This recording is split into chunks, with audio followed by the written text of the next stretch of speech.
most when you came back? What changes? Well, that Fulchester. Well, like I said, a lot of it's gone. Did that make you nostalgic for the past? No, love, I'm not the sentimental type. I never did go for things just because they're old. I go for the modern stuff. Function, you know. Sort of thing we're building back home. So you think of Australia as home now, not England? Home? Christ knows where that is now. Without Elaine. Yes, I know about your wife. You do have my sympathy, Mr. McDonald. Tell me, as a businessman, how... If it hadn't been for that bloody convent, she'd still be here, do you know that? Mr. McDonald, I'm sure we all feel... Because, girl, I want you to know that a fake and a fraud like Peter bloody Croft running around free and my sweetheart dead... Well, I'm here to tell you it's a bloody crime. That rotten bastard wants... This is Mike Brady welcoming you on Radio Fulchester with you from 3 through 5 of the clock, bringing you some newies, some oldies. Peter Croft, a faith healer, claims that he was libelled in that radio interview by the defendant in this case, Harry McDonald. The jury has been selected from members of the public whose names appeared on the electoral register and who are eligible for jury service. The defence opens the case. Now that, Mr. McDonald, was a recording of a radio interview of September the 27th, 1976. Can you identify the voices in that recording? Yes, one of them's me, the other's Jill Barrett, the interviewer, and I never met the DJ. Yes, the interview took place on Radio Fulchester, is that correct? Yes. My sister Reen, she taped it. Chuffed to blazes she was, me being on the radio. Yes. Why were you asked to do the interview? Local boy makes good, that kind of guff. I wasn't all that keen on it, but Reen got a kick out of it, so I said okay. Yes, you were aware that the interview was to be broadcast live, that it wasn't to be pre-recorded. Yeah, it didn't worry me none. I'd done 1 or 2 bits and pieces for the local radio station back home. So you were quite happy to go along to Radio Fulchester and answer their questions? Well, I don't know that happy is the word I'd pick. Like I said, I only did it to please Reen. Yes, you were quite calm. You weren't disturbed or nervous in any way. I object, my lord. My learned friend is leading the defendant. Oh, I don't think so, Miss Dunwoody. The witness has already indicated that he was in no sense worried by the interview. Mr. Parsons is merely confirming that fact. Very well, my lord. My lord. Now, Miss MacDonald, you were born in Fulchester and you spent the first 26 years of your life here.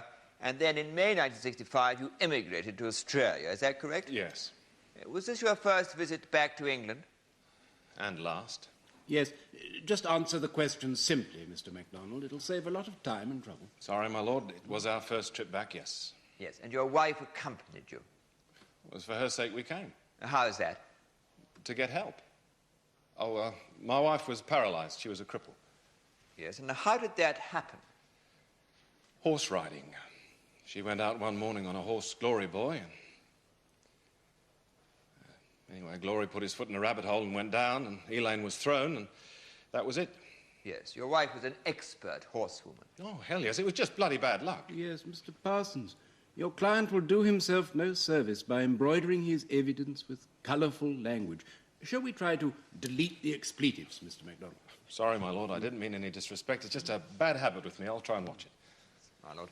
Now, riding was your wife's hobby, Mr. MacDonald, but she was, in fact, a professional ballet dancer, was she not? One of the best. I mean, I'm no expert, but those who were said she had a great future. I was proud of her. She was really something. Yes, so effectively this accident ended everything that meant anything to her. Yes, except our marriage. She knew she had me. She knew she always would. Quite. Now, Mr. MacDonald, what medical advice did you seek? Well, after she came out of the hospital, you mean?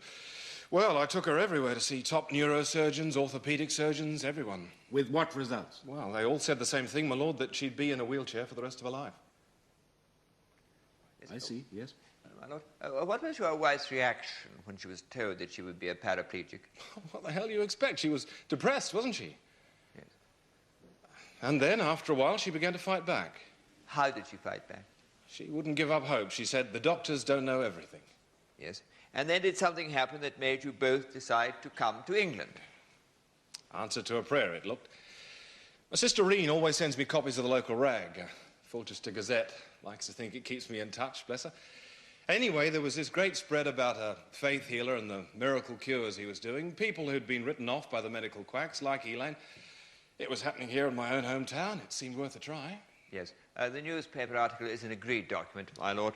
The date of the article was Friday, June the 11th, 1976. Oh, yes. The Fulchester Gazette, yes. A weekly publication, is it not? It is, my lord. And on the 5th of August, 1976, did you and your wife travel to England? That's right. Was your wife in a fit condition to make what must have been a very long and arduous journey? Well, it was quite tough on her, my lord, but, well, the airline were fantastic. They did everything they could to help, and we made it. I see. Thank you. Yes, Mr. Parsons. My lord. Now, was the faith healer referred to in the article Peter Croft? It was. And when you arrived in England, did you seek the help of Peter Croft? Yes, I telephoned him the day after we got here. That would be August 6th. Yes, I made an appointment to take Elaine to see him a few days later on the 9th, when she'd had a bit of time to recover from the trip. Yes. Where did this first meeting take place? At his house. Yes. And how many visits did you make in all? 4. We saw him 4 times. Yes. On the 13th, 18th, and 23rd of August. The other 3 times, yes. Yes. Was anybody else present on those occasions? No, it was just him and me and Elaine. Yes. Now, what exactly took place on the first occasion, the visit of August 9th? Well, I told him on the phone how she was. Ah, you'd already fully explained her medical condition to him before you went to see him. Yeah, I told him she was paraplegic. I mean, that was the whole point. Yes. Did he make any comment? No, he just said bring her around on the Monday afternoon as planned. So he took us into this room, asked her some questions about herself, the accident, you know, got to know her a bit. Then he put his hands on her back and her shoulders and her neck. It was all very quiet, peaceful. I just sat there and watched. Yes. Now, Mr. MacDonald, I want you to think very carefully. Did Mr. Croft indicate in any way whether or not he thought he could help your wife? Oh, sure he did. He told us about this guy who'd fallen off a roof and busted his leg. The quack said he'd be permanently lame. He came to see Croft, and now he's back at work fit as a flea. What, Peter Croft told you that? Yeah, he told us his name, Henry Walsh. I mean, he'd done the trick for Walsh. He could do it for Elaine. Did he actually use those words? Yes. He actually said that he had healed other people? He gave us a great list of names. He said he could help. He promised. What, Peter Croft promised to help your wife, that she would recover, that she would walk again? Yes. What exactly did he say? He looked at Elaine and he said, Mrs. McDonald, when you dance again, I want an autographed copy of the programme. Oh, so he promised that your wife would dance again? He said he was a great ballet fan and he only wished he could be there to see it. Yes. Well, how did your wife respond to that? Well, I mean, she was over the moon. I mean, I don't think even she'd hoped to be able to dance again. She would have been happy just to walk, you know, lead a halfway normal life. I mean, that was the cruelest thing of all. Yes. Now, it's absolutely essential, Mr. MacDonald, that the members of the jury have no doubt in their own minds as to the promise that Mr. Croft did in fact make. He said she'd walk again. He said she'd dance again, the bastard. Mr. MacDonald, I don't wish to warn you again about your language. I'm sorry. Now, was the question of money raised on that first visit, the one of the 9th of August? Did you discuss a fee? Not a fee as such, no. Did you ask him what his charges would be?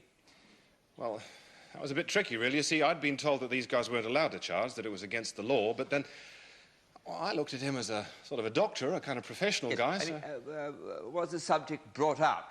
Oh, yeah, there was this collection box in the room like you have on flag days, and, well, sort of jokingly, I said to him, how many fivers do I put in that thing? So what did Mr. Croft say? As many as you want. As many as you want. And what did you take that reply to indicate? He was up for grabs, that he'd take whatever he could get, and the more the better. Really, my lord, the question as to what Mr. MacDonald thought Mr. Croft meant is quite inadmissible. It is for the jury to decide what he meant. In any event, I fail to see how those 5 words could be interpreted in the way that Mr. MacDonald has said. It is a somewhat unwarranted assumption to make, Well, Mr. MacDonald. With respect, my lord, I don't really think it is. You see, he told me about this public session he'd had a few weeks before in a hall. There'd been some dozen, or several dozen people there, and at least half of them had come forward for the healing. But at the end of the day, there was only £6 in the box. Did Mr. Croft say that he felt that such sums were less than adequate? Well, yeah, he said it was up to people to put in what they wanted, but that was a pretty lousy way of saying thanks. Well, I mean, I agreed with him if he'd helped even a quarter of those. Yes. Yes. Yes, if he had helped even a quarter of them. Yes, quite so. Now, did you leave any money in this box on the first visit, Mr. MacDonald? £25. That was rather a large sum of money to spontaneously give to a man you'd only just met, a man as yet who represented no more than a vague promise of help. But he wasn't vague, that's the whole point. He made us damn certain that she'd get better. I mean, Elaine was already happier, more cheerful just after seeing him that first time. I began to see a glimmer of light at the end of the whole rotten nightmare. Oh, that 25 quid was nothing. Believe me, I was prepared to pay 20, 50 times as much if he could make a walk again. Yes, did you tell Peter Croft that? Yes, I said I'd be a damn sight more generous than some of the others. Yes, what did he say? He said I could obviously afford to be. He's no mug. He must have a fair idea of the cost of 2 first-class return airfares. No, I'm not a rich man, but I'm not exactly broke. Yes. Now, on your subsequent visits, how much did you leave? Twice a tenner and once 15. So, in all, you left a total of £60. Presumably with more to follow. £60, yeah. I wanted it to be more than a token gesture. I wanted to show him that we believed in him.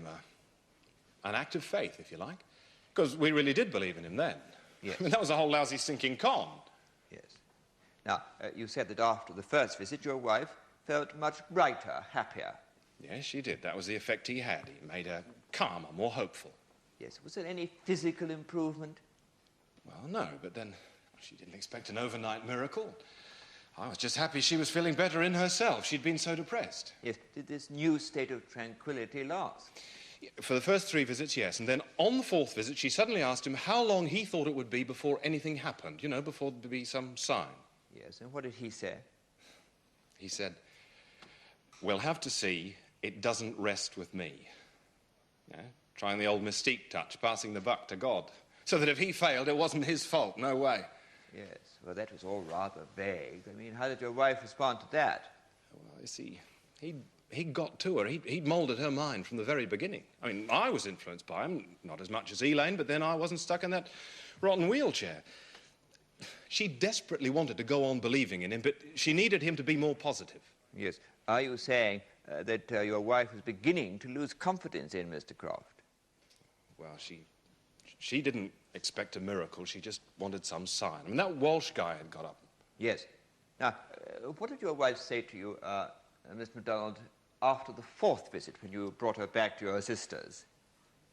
She said, "I don't think I can take much more of this, Harry." Yes. And what did you think she meant by that? Well, at the time, I thought she meant she couldn't take much more of being stuck in the wheelchair. My lord, I must object. Again, it is not for Mr. MacDonald to speculate as to what his wife meant. It is for the jury to decide. Yes, I think in this case, as Mrs. MacDonald is deceased, Mr. MacDonald is the only person in this court who can testify as to her state of mind. I think we can allow the question, but the jury will interpret his answer according to their own judgment. And remember that it is only speculation, not proven fact. Thank you, my lord. My lord. Now, Miss MacDonald, after that 4th visit, did your wife then take to her bed to rest while you went out shopping with your sister? Yes, Elaine was rather tired, and Reen and I were gone for quite a time, and then when we came back, she'd taken the sleeping pills. We were too late. Yes. She'd taken her own life. That's what the coroner said. And I suppose, in a way, that's what happened. There were more than 30 tablets in the bottle when we left, and she'd taken the lot, and she meant to do it all right. She'd never been in that state if it hadn't been for Croft. Making her promises he knew he hadn't got a hope in hell of keeping. Yes, yes, quite, Miss MacDonald. Thank you.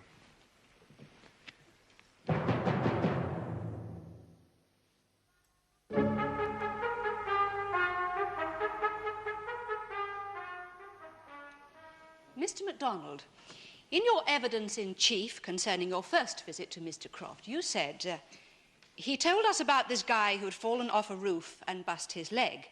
The quack said he'd be permanently lame. He came to see Croft. Now he's back at work, fit as a flea. Henry Walsh, that's right. Not quite. Your words were, he told us. Mr. MacDonald, is it not a fact that you knew about Mr. Walsh before you ever met Mr. Croft? That you knew about him because his was one of the cases detailed in the article in the Fulchester Gazette, the same article which prompted your visit to England. Now, I suggest that it was you and not Mr. Croft who first brought up the subject of Mr. Walsh, and that it was you who said that as Mr. Croft had done the trick for Mr. Walsh, he could do the same for your wife. I don't remember exactly who brought it up, but the subject certainly was discussed. I mean, that I will swear Croft to. was merely confirming facts which were already known to you and to anybody else who had read the article.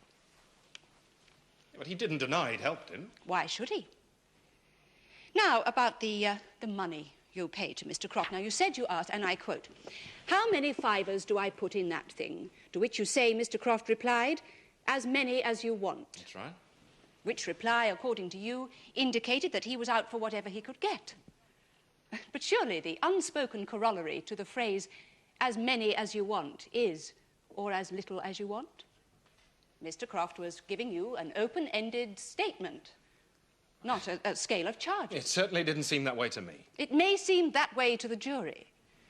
The fact is that he left the matter of payment entirely up to you. He made no suggestion as to the amount at all, and that you gave £25 on your first visit was an entirely voluntary act on your part. He didn't mention an in your own words, an act of fate. He didn't mention an exact amount, no, but he knew I'd divvy up. Well, how could he know if he didn't specify an exact amount and you didn't tell him what you gave? Are you suggesting that my client is a mind reader? I've already said I told him I'd be generous. I'm more generous than some of those others. And he said I could obviously afford to be. As indeed you could. Now, about the promise you allege Mr. Croft made to your wife. I put it to you that the only promise he made was that he would try to help her. Rubbish. Now, according to you, Mr. Croft also told your wife that when she danced again, he wanted an autographed copy of the programme. That's right. Mr. Croft is a ballet fan. He is well aware of the tough and disciplined life of the professional dancer, and he would be perfectly aware that even if your wife did regain the use of her limbs, the chances of her returning to her career were, to put it mildly, very slight. He said she'd walk again. He said she'd dance again. He promised she'd get better. Now, that's all I know. That is certainly what you wanted him to say, and what you evidently convinced yourselves he did say. But once again, I put it to you that all Mr. Croft promised was that he would try to help her. Look, I'm not a complete nutcase. I know what he said. Now, Elaine's dead. So it's my word against his, isn't it? Quite. Now, Mr. MacDonald, you've told us your wife was very depressed following her accident. Yes, she was. And that then she started to fight back. That's right, she did. Became more cheerful? Yes. How, from an understandable state of severe depression, did she manage to achieve this cheerfulness? Well, she adjusted. She got calmer. She got calmer, yes. Mr. MacDonald, is it not a fact that your wife was regularly taking an extremely high dose of antidepressant drugs? Naturally, she had some stuff to help her. It is normal in cases like hers. Well, I don't dispute that. But I do put it to you that the cheerfulness was due to the fact that she was taking as many as 12 capsules of amitriptyline a day. She didn't often take that many. But she did take them regularly. Oh, well, she had to keep herself going somehow. How many capsules would you say, then, that she took in the course of an average day? 4? 6? 8? Well, 6 or 8, sometimes a couple more. I see. And for how long had she been taking them in that quantity? Ever since she came out of the hospital, about a year, I suppose. And when she arrived in England? Yes. And while she was attending Mr. Croft? No. No. Now, why was that? Well, like I said, I mean, she felt better as soon as she saw him. I mean, he had that effect on her. I've not denied it. Soothing. So soothing that she immediately stopped taking her drugs? Yes, she made me chuck them down the loo. That was a very foolhardy thing to do.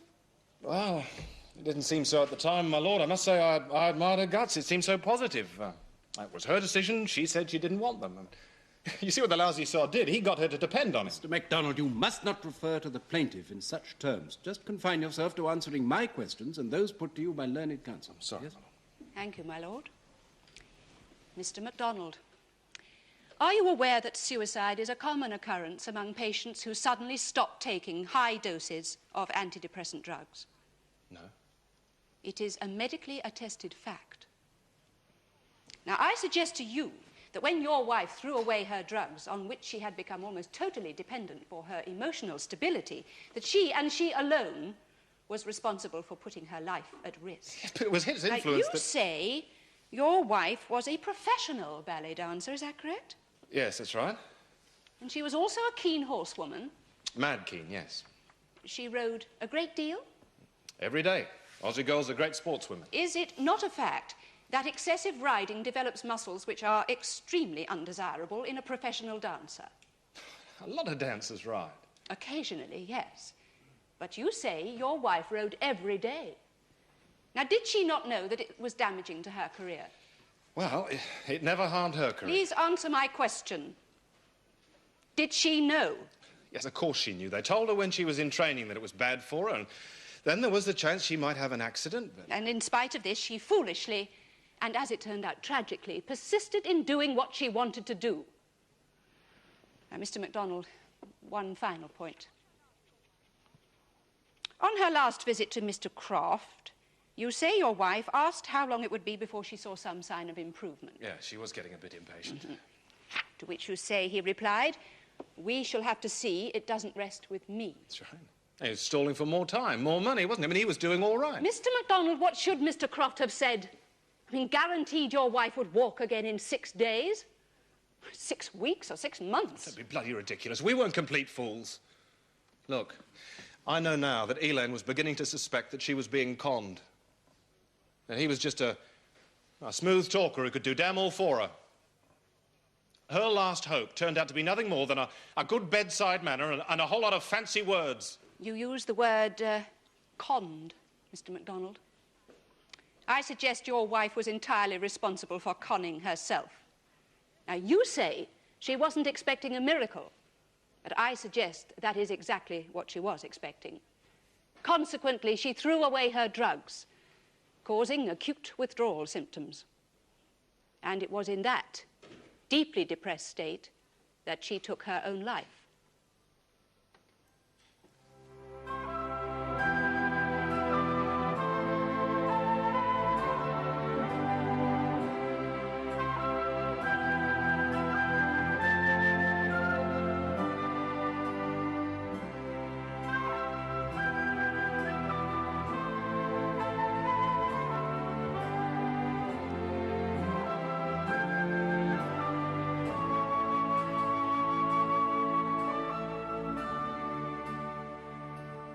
The cases in Fulchester are fictitious.